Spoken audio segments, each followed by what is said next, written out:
की तैयारी पूर्ण रूप से कर रहे हैं और भजमान के यहाँ भी शादी की तैयारी चल रही है। आज वो शुभ घड़ी आया। श्री कृष्णाय नमो नमः, श्री गोविंदाय नमो नमः, श्री कृष्णाय नमो नमः, श्री गोविंदाय नमो नमः। आज वो शुभ घड़ी आया कि आज वसुदेव जी महाराज बारात लेकर के अपने राज्य से चले और इधर कंस बारातियों के सेवा के लिए एक एक बाराती पर एक एक लोगों को लगा दिया कि उनको कोई कमी नहीं होनी चाहिए, क्योंकि मैं यहाँ का राजा हूँ, इतना बड़ा राजा हूँ, और कमी हो गई तो मेरी बहुत बड़ी बेइज्जती होगी। ऐसी बेइज्जती नहीं होनी चाहिए। महाराज क्या हुआ कि बारात भजमान के यहाँ से आया और आकर के बारात मथुरापुरी पहुंचा।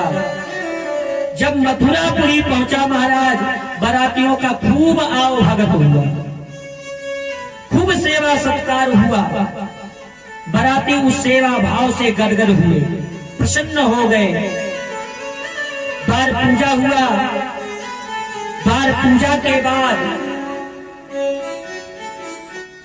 लड़का मंडप में गया, शाखोचार हुआ। शाखोचार के बाद सिंदूर दान हुआ। सिंदूर दान के बाद अब लड़का और लड़की कोहबर में गए। सुबह हुआ, खिचड़ी खवाई का रस्म हुआ।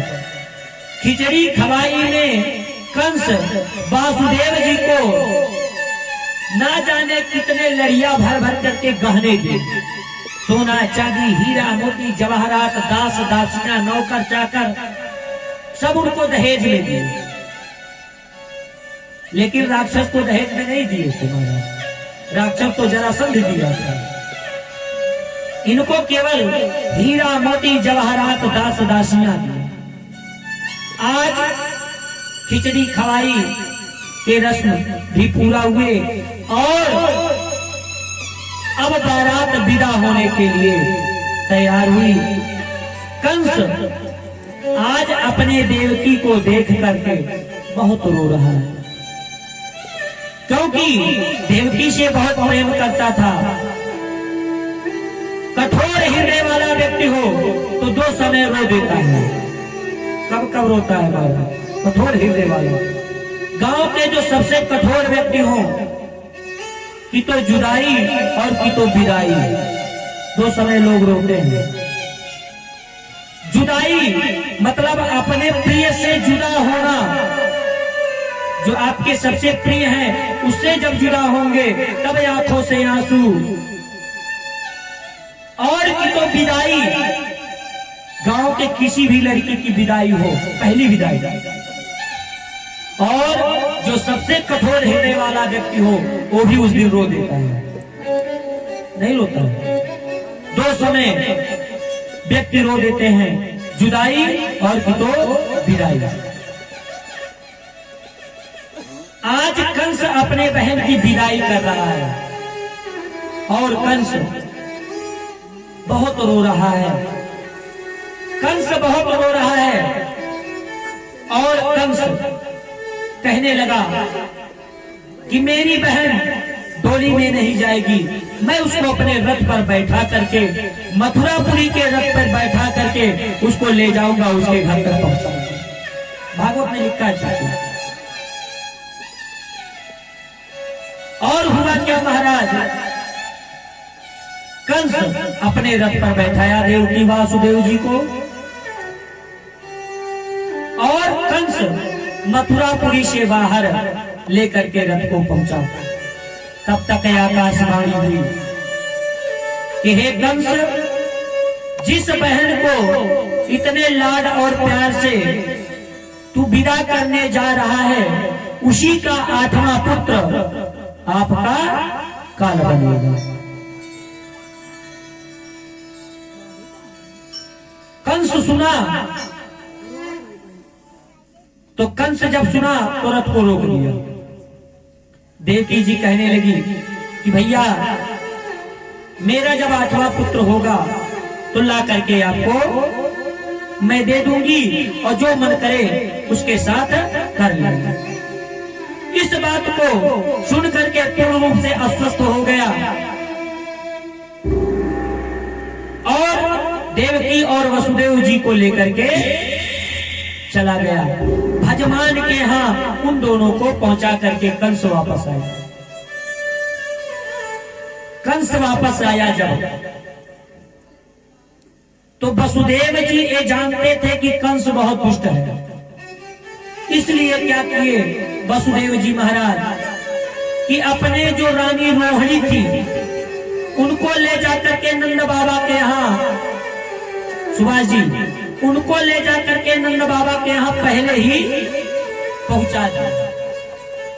पहले ही पहुंचा दिए कि जान रहे थे कि कंस बहुत अत्याचारी है, हम ही को नहीं मेरे पूरे पत्नी को प्रताड़ित करेगा, इसलिए नंद बाबा के यहाँ ले जाकर के रोहिणी को स्थापित किया। नंद बाबा और वसुदेव जी बहुत पक्के मित्र थे। कौन थे? मित्र, पक्के मित्र थे। और मित्र की सहायता संकट के घड़ी में करना चाहिए। 4 लोगों को परखना चाहिए संकट के समय में। कौन कौन? आपत काल परेख्यहु चारी और धीरज धर्म मित्र अरु नारी। जब आपके ऊपर विपत्ति पड़े तो 4 लोगों को आजमाना चाहिए। कौन कौन? धीरज, विपत्ति आया धैर्य से कार्य लीजिए, और विपत्ति के समय उतावले हो जाओगे तो आप और गर्त में चले जाओगे। विपत्ति आया धीरज से काम लें, धीरज का परित्याग ना करें, सोच समझ करके निर्णय लें। हमारे ऊपर कोई आपत्ति आया, विपत्ति आया तो ये नहीं उतावले में होकर के निर्णय ले ले, और जब उतावले में होकर के निर्णय लेंगे तो आपका काम और गर्त में चला जाएगा। धीरज से कार्य लेना चाहिए, क्योंकि देखिए राजा दशरथ जी को जब पुत्र नहीं हुआ तो गुरु जी के पास जब गए तो गुरु जी क्या कहे? क्या कहे थे कि हे राजन धीरज धारण करो। हे राजन क्या करो? धीरज धारण करो, और आपके पास 4 पुत्र होंगे। क्या होंगे? 4 पुत्र होंगे। उतावला मत हो, समय आएगा अपने आप। अगर कष्ट आया है तो कष्ट भी चला जाएगा। संकट के समय में 4 लोगों को परखना चाहिए। धीरज हो गया। धर्म, मान लीजिए आप बहुत पूजा पाठ कर रहे हैं और भगवान आपको संकट के ऊपर संकट, संकट के ऊपर संकट, संकट के ऊपर संकट डाल रहे हैं, तो व्यक्ति क्या करता है? कहते हैं अरे गुरुजी मैं इतना पूजा पाठ कर रहा था, भगवान मुझे उतना संकट दे रहे हैं, जितना मैं कर रहा हूं उतना ही संकट मिल रहा है। अरे मूर्ख, भगवान संकट नहीं दे रहे हैं, भगवान आपकी परीक्षा ले रहे हैं कि देखें कि संकट के समय में मेरा साथ छोड़ता है कि नहीं छोड़ता है। अगर संकट के समय में भगवान को भूल गए तो परीक्षा में फेल हो गए। आपत्ति पड़े तो धर्म का परित्याग नहीं करना चाहिए। यहाँ लोग कहते हैं कि अरे प्रभु, अरे गुरुजी हिंदू धर्म में क्या रखा है? अरे मैं हिंदू धर्म में था, मेरे पास ना कोई पुत्र ना कोई पुत्री, मैं जैसे ईसाई बना, क्रिश्चियन बना, ईसा मसीह भगवान हमको एक पुत्र दे दिया। ये बताइए, एक बार कल्पना कीजिए, सबसे पुरातन धर्म कौन सा है? हिंदू धर्म, सनातन धर्म है, हिंदू धर्म नहीं। ये तो हिंदू शब्द मुगल,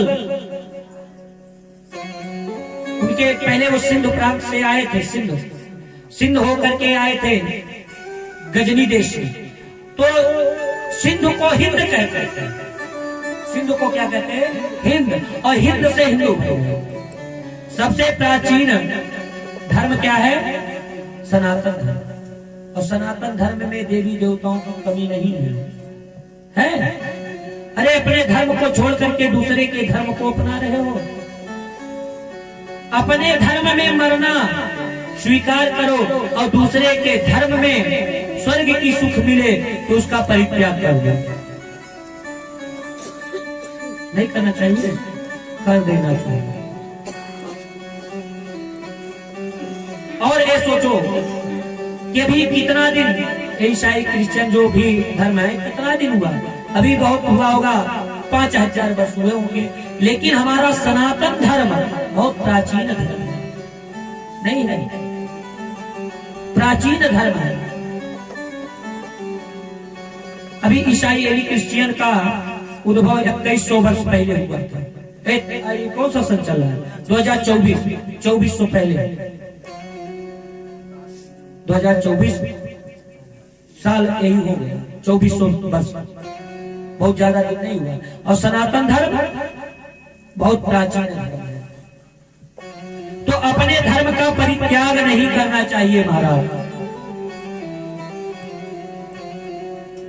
अपने धर्म का परित्याग नहीं करना चाहिए। आपत्ति के समय, विपत्ति के समय धर्म का परित्याग नहीं करना चाहिए। आपत्काल परेचौचारी धीरज धर्म मित्र। अगर जो संकट के समय सहायता न करे वो मित्र बेकार है, और जो संकट के समय में आपकी सहायता करे वही तो सच्चा मित्र है।